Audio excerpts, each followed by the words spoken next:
여러분들은 시를 좋아하십니까? 시적인 표현력이나 감성이 여러분들은 가지고 계시나요?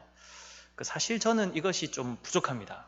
저는 조금 이성적이고 논리적인 면이 감성적인 면보다 강하다라고 할 수 있는 사람입니다. 그래서 좀 감성적인 글들을 쓰시는 분들을 보시면 상당히 대단하다라고 생각되어집니다.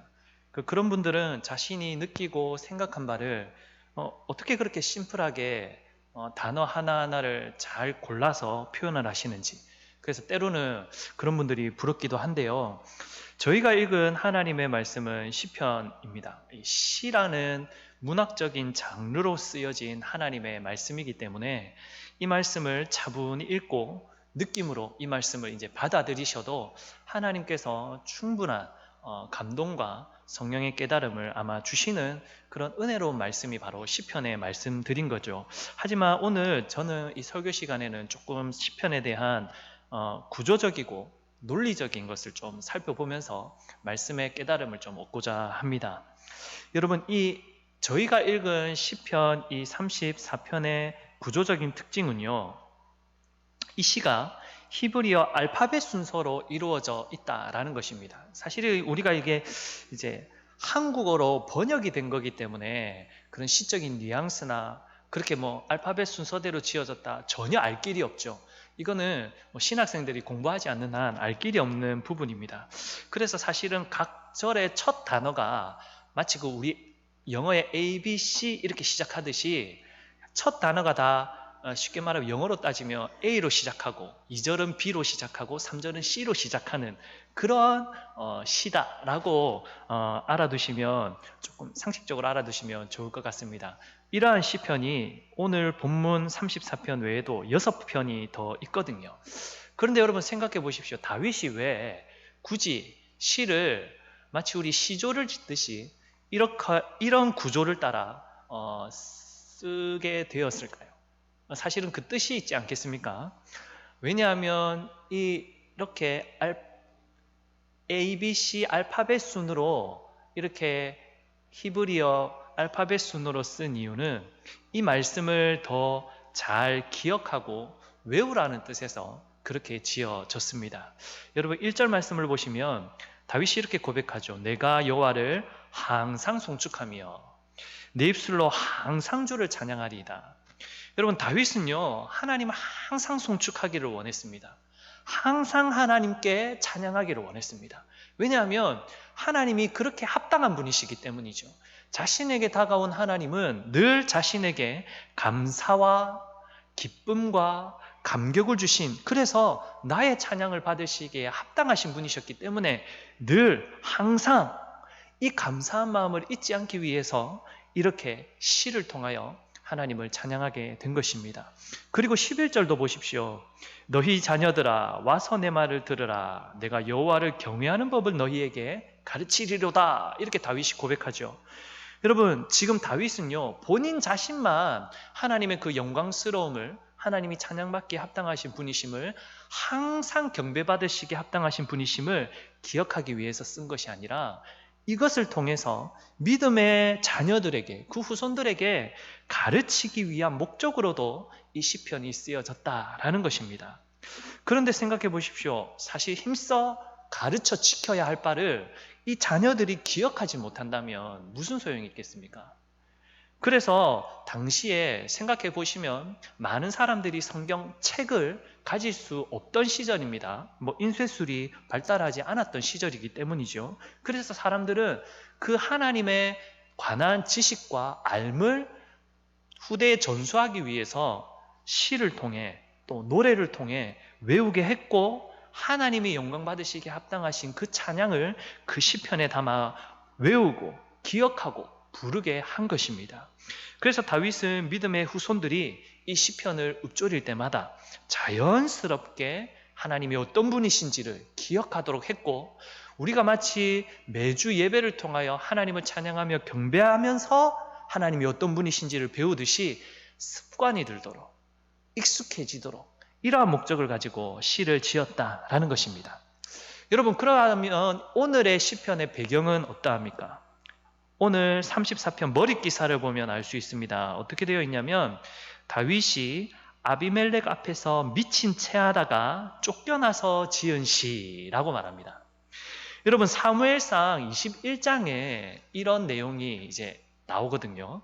어떤 일이 있었냐면 잘 아실 겁니다. 다윗이요 자신을 죽이려는 사울의 손을 피해 이제 블레셋이라는 나라, 특히 블레셋 땅에서 가드라는 도시로 도망을 치게 됩니다. 그 성읍의 왕이 아기스였는데 다윗이 그 과정은 어떻게 만났는지 모르겠습니다. 하지만 성경에서는 아기스를 만나죠. 근데 아기스를 만났는데 그 아기스 왕을 아련하는 그 시점에 아기스 왕의 신하들이 다윗을 알아본 겁니다. 이 사람 이스라엘의 골리앗을 이긴 다윗인데? 라고 하면서 신하들이 아기스 왕을 만나러 가는 다윗을 이제 따라가서 아기스 왕에게 고발을 하는 거죠. 왕이시여, 이 자는 다윗이란 이름을 가진 사람입니다. 왕도 아시다시피 이스라엘 사람인데 이 사람이 이전에 골리앗을 죽인 자요. 사울보다 더 높임을 받는 자입니다.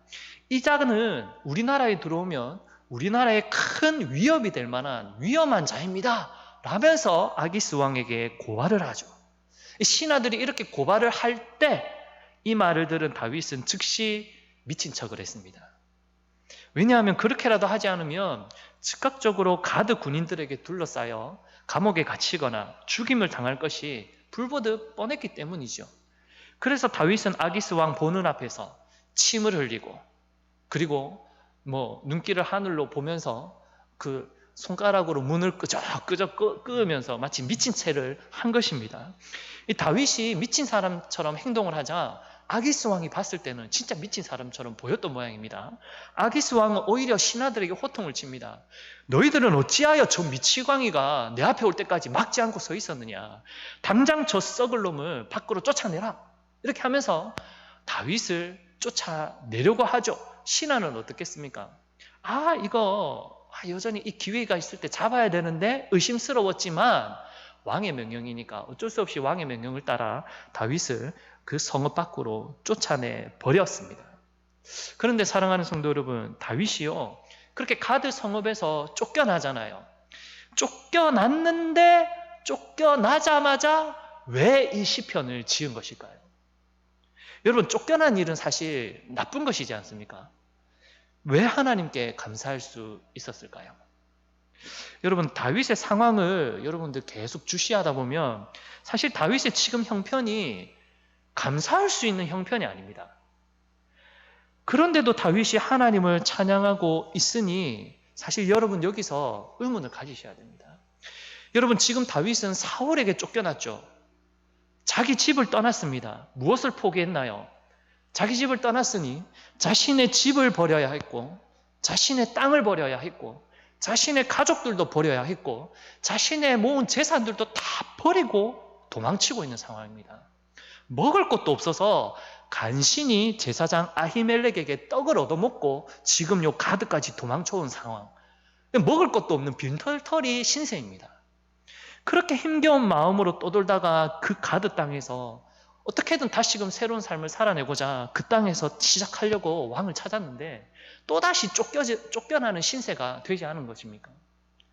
여러분, 또다시 새롭게 개척할 시기까지도 놓친 사람들을 통하여서 쫓겨나기까지 한 이 실정, 여러분 다윗의 입장이라면 이런 생각을 하지 않았을까요?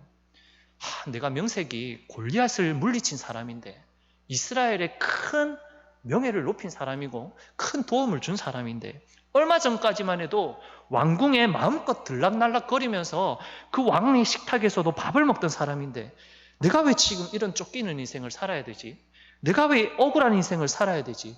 내가 왜 이런 수모를 당해야지? 차라리 하나님을 원망하고 죽어버릴까? 이런 생각도 들지 않았겠습니까? 여러분들이 만약에 다윗과 같은 그런 상황과 형편 가운데 놓여져 있었다면 여러분들은 어떻게 하시겠습니까? 여러분, 그럼에도 불구하고 다윗이요 지금 하나님께 감사하며 찬양한다라는 것입니다. 여러분, 어떻게 그럴 수 있을까요? 그가 끊임없이 쫓기는 인생, 죽음이 눈앞에 있는 것과 같은 그런 인생을 살아가고 있지만 그보다 이 어려운 상황을 훨씬 뛰어넘는 하나님의 인도하심을 그가 보았기 때문입니다. 그것을 믿었기 때문입니다. 여러분, 그는 죽을 뻔했던 곳에서 생명이 유지되잖아요. 여러분, 그는 생존했기 때문에 하나님께 감사할 수 있었던 것입니다. 하나님께 찬양할 수 있었던 것입니다. 순간 하나님이 주신 지혜로 미친 척을 하니 이미 가드 사람들에게도 이제 이거는 미친놈 맞아 하면서 각인이 되고, 그래서 사실은 자기 이미지가 미친놈이라 실추되었을 수 있지만, 낙인이 찍혀질 수 있었겠지만, 그럼에도 불구하고 그가 지금 살아있지 않습니까? 여러분, 하나님께서 그 다윗의 생명을 죽을 뻔한 곳에서 구해준 것입니다. 그러니 이 다윗이 지금 이런 시편을 짓고 있는 거죠. 성도 여러분, 여러분들이 만약 어렵고 힘든 환경과 상황 가운데 놓여져 있다면 여러분들은 과연 어떤 생각과 판단을 하며 사시겠습니까? 다윗과 같은 이런 어려운 상황 가운데 계시다면 내가 재산을 다 버려야 할 상황, 집을 떠나야 할 상황, 가정을 버려야 되는 상황, 나의 재산을 버려야 되는 상황, 아니 재산을 버리다 할지라도 보이지도 않고, 재산을 모으려고 하는데도 모이지도 않고, 내가 집을 살려고 하는데 집도 구해지지도 않고, 취업도 안 되고, 원하는 대학 가고자 했는데 거기 가지도 못하고, 좋아하던 사람과 헤어지기나 하고, 학교 등급은 계속해서 떨어지고, 옆에 있는 사람에게 무시당하고 미친놈이라 취급당하고 있을 때 여러분들은 차라리 죽는 게 낫지 이런 식으로 생각하고 계셨던, 한 번이라도 해보신 분들은 혹시 있지는 않습니까? 여러분, 이와 같은 생각을 해보신 분이나 아니면 앞으로 그런 상황 가운데 놓여서서 그렇게 될 수도 있겠다 생각하시는 분들은요, 여러분, 우리의 가치와 생각의 기준을 반드시 바꿔야 됩니다. 여러분, 여러분들께서는 지금 하나님이 허락하신 생명을 가지고 있지 않습니까? 그래서 지금 숨 쉬고 계시지 않습니까? 하나님께서 여러분들에게 숨을 쉬도록 지금도 지켜주신 것이지 않습니까? 우리에게 숨이 붙어 있다는 것은 아직 하나님의 그 구원의 역사와 선하심의 은총을 경험할 기회가 있다는 반증이 되는 것입니다.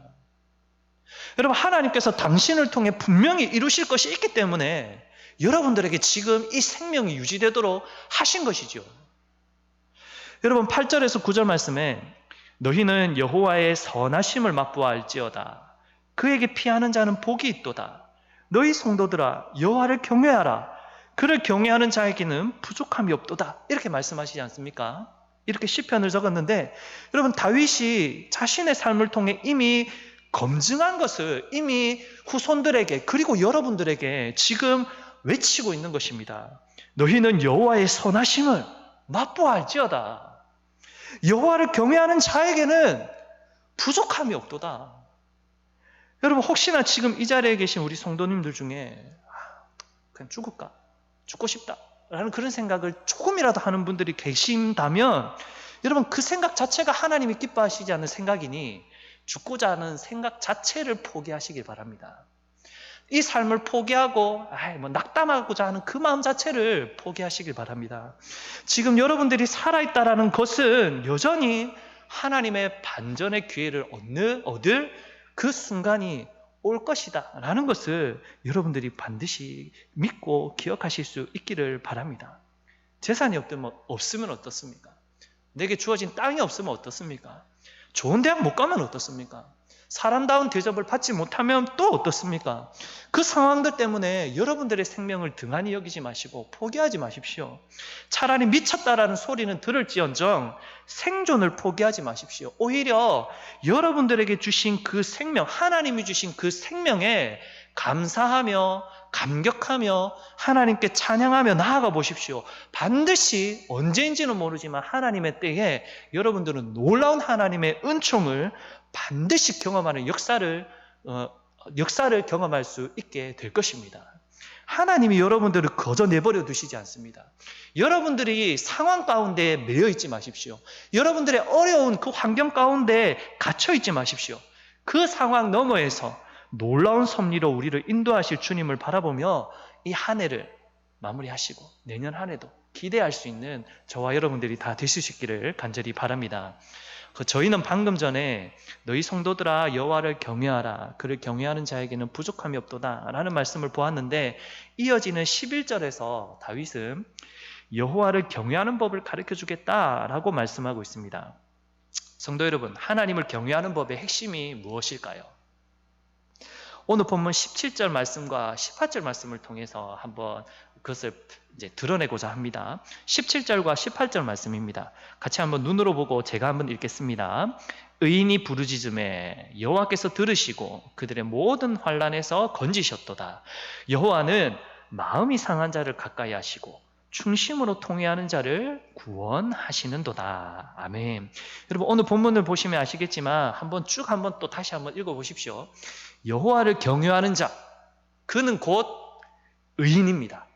동의어입니다. 똑같은, 다른 표현이지만 똑같은 의미입니다. 그래서 방금 읽은 두 구절에서 다윗이 말하고자 하는 의인에 대한 개념은요, 두 가지로 요약할 수 있습니다. 첫 번째로는 마음이 상한 자, 두 번째로는 충심으로 통회하는 자.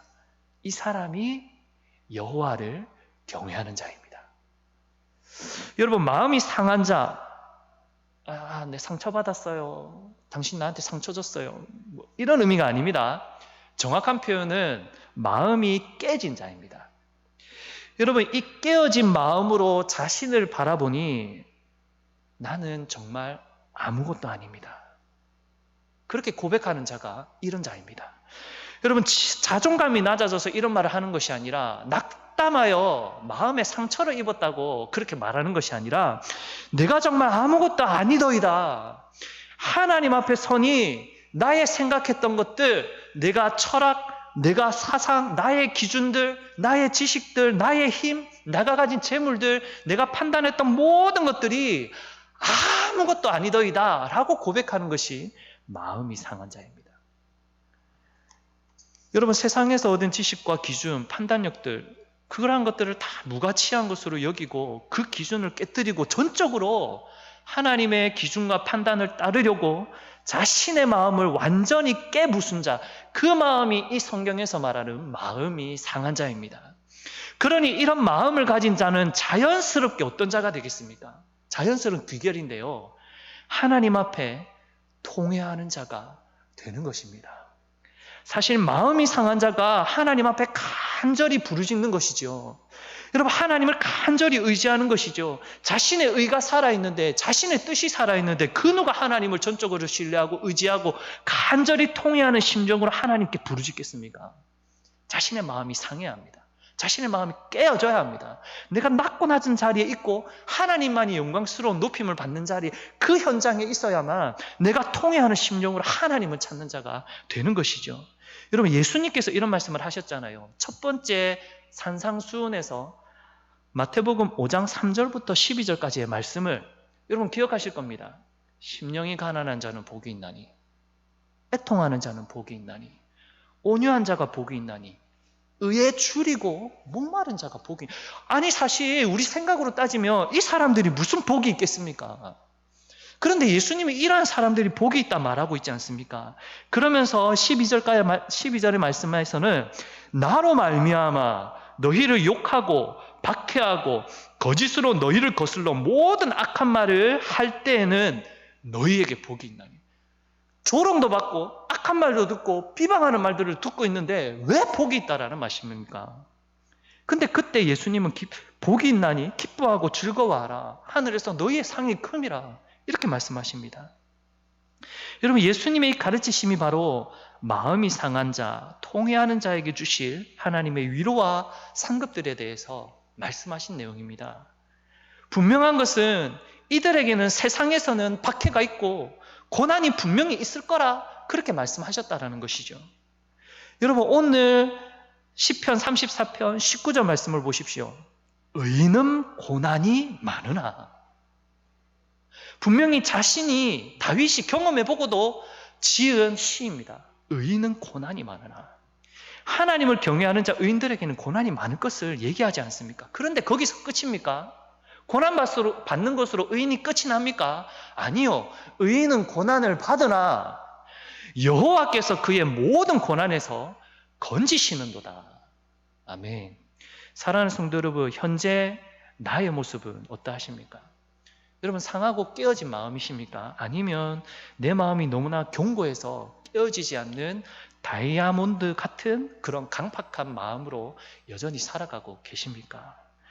나의 기준과 판단과 뜻을 따라 여러분들의 인생길을 살아내고 있나요? 아니면 하나님의 기준과 판단과 뜻 안에서 그 뜻 안에 순종하며 여러분들의 삶을 살아내고 있으십니까?